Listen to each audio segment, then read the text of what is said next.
வாடிக்கையாளர் நண்பர்கள் எல்லாத்துக்கும் வணக்கம். எல்லாத்துக்கும் ஆடி மாதம் இன்னையோட கடைசி முடியுது. இன்னைக்கு ஆடி வெள்ளிங்க, லாஸ்ட் வெள்ளி, கடைசி வெள்ளி.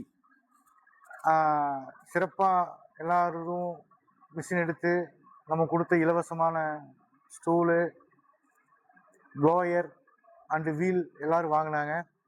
நான் இப்போ என்ன சொல்கிறேன்னா, எல்லாரும் வந்து அந்த ப்ளோயர் கம்ப்ளைண்ட்னு சொன்னாங்க. அந்த ப்ளோயர் உங்களுக்கு நான் நிப்பாட்டிட்டு உங்களுக்கு வீல் கொடுத்துட்றேன், சரிங்களா? ப்ளோயர் வந்து கம்ப்ளைண்டாக அது வர்றது வேணான்ட்டு நான் உங்களுக்கு 1000 ரூபா மதிப்புள்ள மிஷினுக்கு நகர்த்துற வீல் கொடுத்துறேன். எல்லாத்துக்கும் நம்ம கஸ்டமர் வாடிக்கையாளர் எல்லாத்துக்கும் வீல் கொடுத்துட்றேன். அப்புறம் இந்த ஆஃபர் எப்பவுமே நீடிக்குமான்னு கேட்குறாங்க.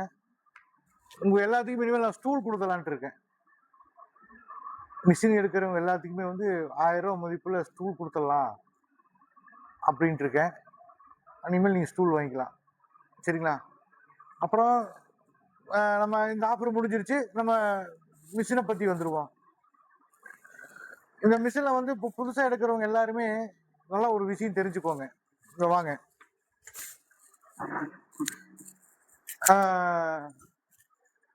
எல்லாத்துக்கும் முதல்ல இருந்தே சொல்லியிருக்கேன். ஃபர்ஸ்ட் மிஷின் எடுத்தீங்க அப்படின்னா ஒரு 2 கிலோவை ஒரு வாரம் பூரா ஓட்டுங்க. 10 நாளைக்கு 2 கிலோ பிரித்து வச்சுக்கோங்க. காலையில், மத்தியானம், சாயந்தரம். அந்த 2 கிலோவை ஒரு அரை கிலோவை 4 வேலையாக கூட பிரிச்சுக்கோங்க. அரை கிலோவா பிரித்து வச்சுட்டு 4 வேலையை ஓட்டுங்க. அது எதுக்கான்னு கேட்டிங்கன்னா, நீங்கள் அப்படி ஓட்டும் போது நம்ம விபூதி போட்டு ஓட்ட சொல்கிறோம். இந்த மிஷினில் வந்து விபூதி போட்டு ஓட்ட சொல்கிறோம். நம்ம அப்படி இந்த விபூதி போட்டு ஓட்டும் போது இந்த ரப்பரோட எல்லாம் வந்து இறுகிக்கும்.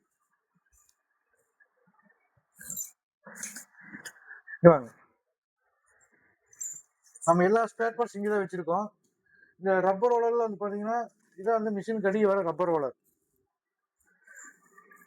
இந்த ரப்பர் ரோலர் வந்து பார்த்தீங்கன்னா நம்ம விபூதி போட்டு ஓட்டும் போது இது நல்லாவே இறுகிக்கும், சரிங்களா? ஸோ அதுக்காக வந்து நம்ம விபூதி போட்டு நீங்கள் ஓட்டுங்க அப்படின்னு சொல்ல வரோம். அப்படி நீங்கள் ஓட்டும் போது நல்லா வந்து இறுகிக்கும். அது வந்து நல்லா இறுகிக்கும். இறுகும் போது நமக்கு என்ன ஆகுன்னு பார்த்தீங்கன்னா உங்களுக்கு ஈஸியாக இருக்கும். எல்லாமே வந்து இது அவ்வளோ சீக்கிரம் போகாது. இல்லைன்னா இது போயிடுச்சு நம்ம 1500 ரூபா, சரிங்களா? இது போயிடுச்சு 1500 ரூபா. அப்புறம் எனக்கு வந்து சார் நூல் சிக்குது, எனக்கு என்ன பண்றது ஏது பண்றது அப்படின்னு எங்கிட்ட கேட்குறாங்க. வாங்க அதையும் நான் காமிச்சிடுறேன். நம்ம மிஷின் ஓட்டுறோம். மிஷின் ஓட்டும் போது நூலை விடுறோம்.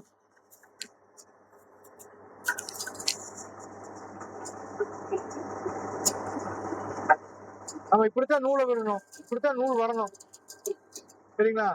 சில பேர் வந்து மாத்தி ஓட்டிடுறாங்க.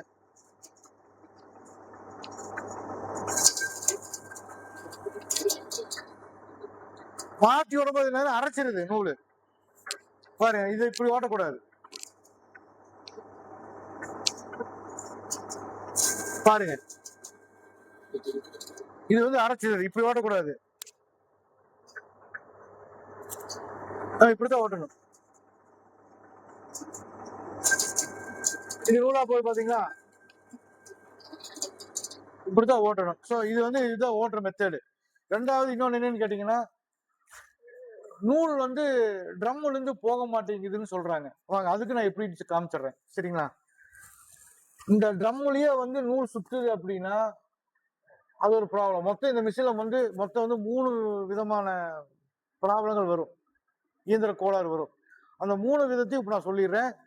நீங்க என்னுடைய ஆலோசனை இல்லாம, எங்க மெக்கானிக் இல்லாம நீங்க தயவு செய்து ஸ்பேனரை மிஷின்ல வச்சிடாதீங்க. நீங்க என்ன தப்பு நடந்தாலும் சரி, என்ன மிஸ்டேக் வந்தாலும் சரி, நாங்க சொல்ற மாதிரி நீங்க நடந்துக்குங்க. வாங்க. இது வந்து எங்ககிட்ட மிஷின் வாங்கினவங்களுக்கும் நான் சொல்றேன், வேற நிறுவனத்துல மிஷின் வாங்கினாலும் பரவாயில்ல. எங்களுக்கு தேவை வந்து இந்த மிஷின் எல்லாரும் நல்லபடியா ஓட்டணும், சரிங்களா? இந்த ட்ரம்லயே நூல் சுத்துது, இந்த ட்ரம்ல நூல் வெளியே போகல அப்படின்னா அதுக்கு வந்து 2-3 காரணங்கள் இருக்கு.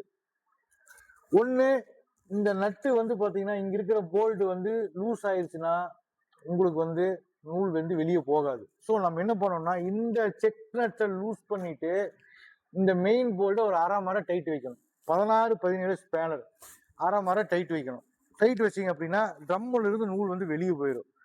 ரெண்டாவது, ட்ரம்ல இருந்து வெளியே போகாததுக்கு இன்னொரு காரணங்கள் இருக்கு. இந்த ஃபேன், இந்த ஃபேன்ல வந்து பாத்தீங்கன்னா எந்த டஸ்ட்டும் இருக்கக்கூடாது. நீங்க வந்து டெய்லி இந்த ஃபேனை வந்து கிளீன் பண்ணிடுங்க. டெய்லி நீங்க காலையில வந்து மிஷினை ரன் பண்றதுக்கு முன்னாடி நம்ம எப்படி காலைல குளிச்சுட்டு பல்லு விளக்குறோமோ, நம்ம எப்படி நம்ம உடம்ப சுத்தமா வச்சுக்கிறோமோ, அதே மாதிரி வந்து காலையில வந்து இந்த மிஷினை வந்து இந்த மிஷினுக்கு பின்னாடி இருக்கிற ஃபேனை வந்து கிளீன் பண்ணிருங்க. அந்த டஸ்ட் அடைச்சிருந்தாலும் காத்து வெளியே போகாதனாலதான் வந்து அந்த நூல் வந்து உள்ள சிக்குது, அதுல வந்து சுத்திக்குது. சரிங்களா? அது ஒரு காரணம். ரெண்டாவது இன்னொரு காரணம், அதாவது இந்த ஒரு பிரச்சனைக்கு ட்ரம்ல இருந்து வெளியே போகல அப்படின்னா அதுக்குண்டான பிரச்சனைக்கு மூணு இது நம்ம பண்ணணும். ஒண்ணு வந்து பாத்தீங்கன்னா அந்த நூலை வந்து ஃபேனை வந்து கிளீன் பண்ணணும். இன்னொன்னு அந்த நட்டல் டைட் பண்ணணும். இன்னொன்னு இந்த ட்ரம்ல இந்த கீழே வந்து பாத்தீங்கன்னா ஸ்டோரேஜ் பண்றோம்ல, இந்த ஸ்டோரேஜ்ல வந்து பாத்தீங்கன்னா உள்ளுக்குள்ள வந்து ஃபுல்லாவே இருக்கக்கூடாது. அரை அளவுக்கு பாதி அளவுக்கு வந்து நம்ம வச்சிருக்கணும். ஸோ அந்த பாதி அளவுக்கு வந்து பாத்தீங்கன்னா இருந்தது அப்படின்னா நீங்க அப்பப்ப வெளியே எடுத்து போட்டுருங்க. சரிங்களா? அது ஒரு பிரச்சனை. இது எல்லாம் கரெக்டா இருந்ததுன்னா ட்ரம்ல இருந்து நூல் வந்து ஈஸியா வெளியே போயிடும். ரெண்டாவது இன்னொரு விஷயம் என்னன்னு கேட்டீங்கன்னா, இந்த நூல் வந்து இந்த கம்பியில சிக்குது அப்படின்ட்டு இருக்காங்க. நாங்க அதுக்கு தான் என்ன பண்றோம்னா, இங்க பாத்துக்கோங்க, இந்த கம்பியில சிக்காம இருக்கிறதுக்கு நம்ம வந்து மேல ஒரு சீட் வச்சிருக்கிறோம்ல, இந்த மேல ஒரு சீட்டை வந்து உள்ள மடக்கி விட்டுறணும். இந்த மாதிரி மடக்கி விட்டுட்டோம்னா அந்த சில்வர் ராடு கம்பியில வந்து சிக்காது, மேல வராது. இப்படி நம்ம அடைச்சிட்டோம் அப்படின்னோம்னா மேல வராது. ஸோ நம்ம வந்து மேல வந்து வரலன்னா கம்பியில சிக்கிறதுக்கு வாய்ப்பு கம்மி. ரெண்டாவது, அதாவது இதுக்கு ஒரு நிரந்தர தீர்வு சொல்லிட்டேன். இன்னொன்னு, எனக்கு வந்து துணியா போகுதுங்க சார், ஃப்ரண்ட்ல விட்டோம்னா எனக்கு வந்து துணியா போகுது, நூலா பிரிய மாட்டேங்குது அப்படின்னு சொல்லி சொல்றாங்க. அதுக்கு வந்து என்ன பாத்தீங்கன்னா, இந்த ஃப்ரண்ட்ல வந்து போல்ட் இருக்கு பாத்தீங்கன்னா, இது லூஸ் ஆனா தான் வந்து நமக்கு வந்து துணி மாதிரி போகும். இது ஏன் லூஸ் ஆகுது அப்படின்னு கேட்டீங்கன்னா, இது ஏன் லூஸ் ஆகுது அப்படின்னா, நம்ம மிஷின் ஓட்டும் போது அந்த வைப்ரேஷனுக்கு வந்து பாத்தீங்கன்னா இந்த போல்ட் நட்ஸ் எல்லாம் வந்து லூஸ் ஆயிடும். அப்ப அந்த போல்ட் நட் லூஸ் ஆகும்போது நம்ம என்ன பண்ணணும், நம்ம அதை டைட் பண்ணணும்.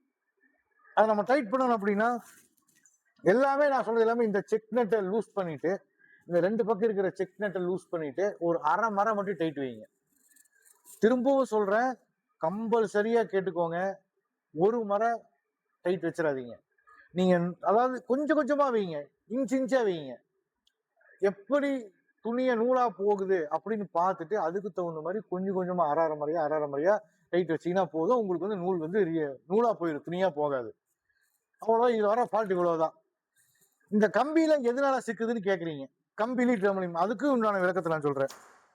நம்ம இருக்கோம், இந்த ஃபேன் ஓடுது,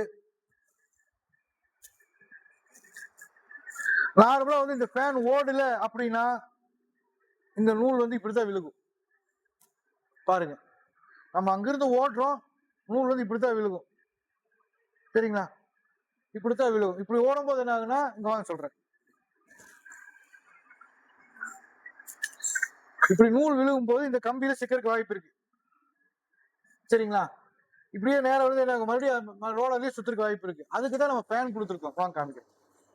இப்படி நூல் விழுகும் போது இந்த ஃபேன் காத்து இழுத்துரும். இப்ப பாருங்க, அப்ப என்ன ஆகும், நூல் வந்து வெளியே போய் விழுகும். சரிங்களா? அந்த நூல் இப்படி விழுகிற நூல் இப்படி ஃபேன் இழுத்துட்டு போய் வெளியே கொண்டு உள்காட்டிடும். அதுக்காக தான் வந்து நம்ம ஃபேனை கிளீன் பண்ணுங்கன்னு சொல்றோம். ஸோ நீங்க ஃபேனை கிளீன் பண்ணி இதெல்லாம் சுத்தம் பண்ணீங்கன்னாவே உங்களுக்கு எந்த பிரச்சனையும் வராது. ஓகே, நம்ம வந்து இருக்கிற ஏதாவது கம்ப்ளைண்ட் சொல்லாதீங்க, நீங்க மிஷின் எடுத்தவங்க மட்டும் உங்ககிட்ட மிஷின் வாங்கினவங்க மட்டும் நீங்க வந்து அதோட தகவல் சொல்லுங்க அப்படின்னாங்க. நமக்கு அப்படிலாம் கிடையாது. எல்லாரும் மனுஷங்கள் தான், எல்லாரும் கஷ்டப்பட்டு தான் எல்லாம் பண்றாங்க. அதனால எல்லாத்துக்கும் தெரியுற மாதிரி தான் நம்ம பண்றோம். ரெண்டாவது, இதுல வந்து இந்த மிஷினை பொறுத்தளவுக்கு நீங்க நல்லா பாத்தீங்கன்னா பொறுமை எல்லாத்துக்கும் ரொம்ப அவசியம். இன்னைக்கு துணியை உள்ள விட்டா வெளியே பணமா வரும்னு சொல்றதெல்லாம் வந்து அது நடக்காத காரியம். முதல்ல வந்து இது என்ன, இந்த தொழில் எப்படி பண்ணணும், எப்படி ரன் பண்ணணும், எங்கெங்கெல்லாம் நூல் வந்து விற்கணும், எங்கிட்ட கொடுத்துட்டு நான் பைபேக் எடுத்துக்கிறேன். சரிங்களா? இதுல என்னதுக்கு பயன்படுது, இது எங்கெல்லாம் விற்கிறாங்க அப்படிங்கும் போது தகவல் நீங்க தெரிஞ்சு வச்சுக்கோங்க. சரிங்களா? இந்த நூல் வந்து பாத்தீங்கன்னா எடுத்தோன்னையுமே நம்ம வந்து சம்பாதிக்க முடியாது. எந்த தொழிலையுமே சொல்றேன், இன்னைக்கு நீங்க மிஷின் வாங்குறீங்கன்னா இன்னைக்கு நீங்க மிஷின் உள்ள போட்டு நீங்க உடனே நாளைக்கே வந்து நீங்க போட்ட காசு எடுக்க முடியாது. இது தெரிஞ்சுக்கிறதுக்கே நீங்க 1 மாசம் ஆகும். இந்த மிஷின் என்னன்னு நீங்க தெரிஞ்சுக்கிறதுக்கு 1 மாசம் ஆகும். இந்த மிஷினை போட்டு அதுக்கப்புறம் வந்து எந்த மாதிரி நம்ம பண்ணணும், இது சின்ன சின்ன மிஸ்டேக் நம்ம எப்படி ரெடி பண்ணணும், இதெல்லாம் நீங்க தெரிஞ்சுக்கிறதுக்கு குறைஞ்சது முழுசா 2 மாசம் ஆகும்.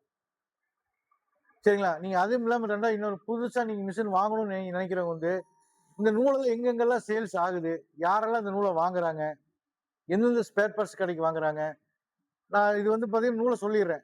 ஸ்பேர் பார்ட்ஸ் கடை, automobiles, bike showroom, car showroom, petrol bunk, oil கடை, டைல் ஷோரூமு, இங்க எல்லாமே வந்து பார்த்தீங்கன்னா இந்த நூலை வாங்கிட்டு இருக்காங்க. ஸோ நான் உங்களை விற்க சொல்லல.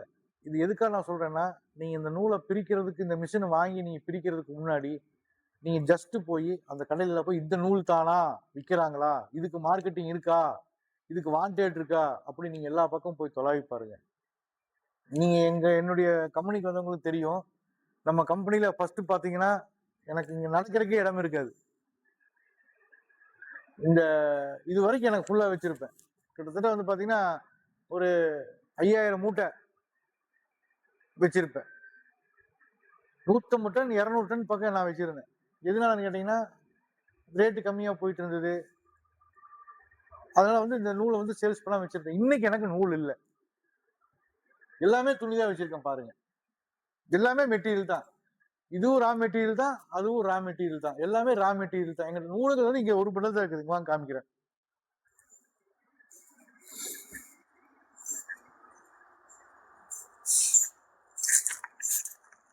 நூலுகள் இது ஒரு பண்டல் தான் இன்னைக்கு வரைக்கும் என்கிட்ட இருக்கு. இதையும் நான் இன்னைக்கு சேல்ஸ் பண்ணிடுவேன்.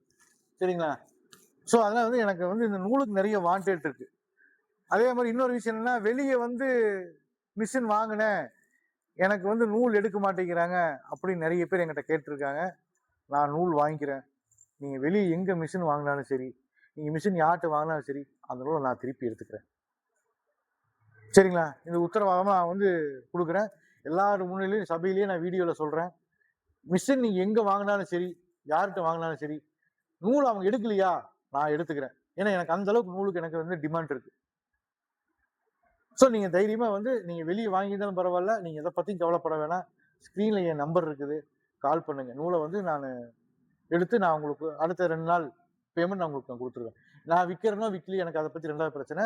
நான் வந்து பேமெண்ட் நான் கொடுத்துருவேன். எங்க கஸ்டமருக்கு தெரியும் நாங்க எப்படி பேமெண்ட் கொடுத்துட்டு இருக்கிறோம், என்ன பண்ணிட்டு இருக்கிறோம்னு. ஸோ பேமெண்ட் பத்தி நீங்க யாரும் கவலைப்பட வேண்டியதில்ல.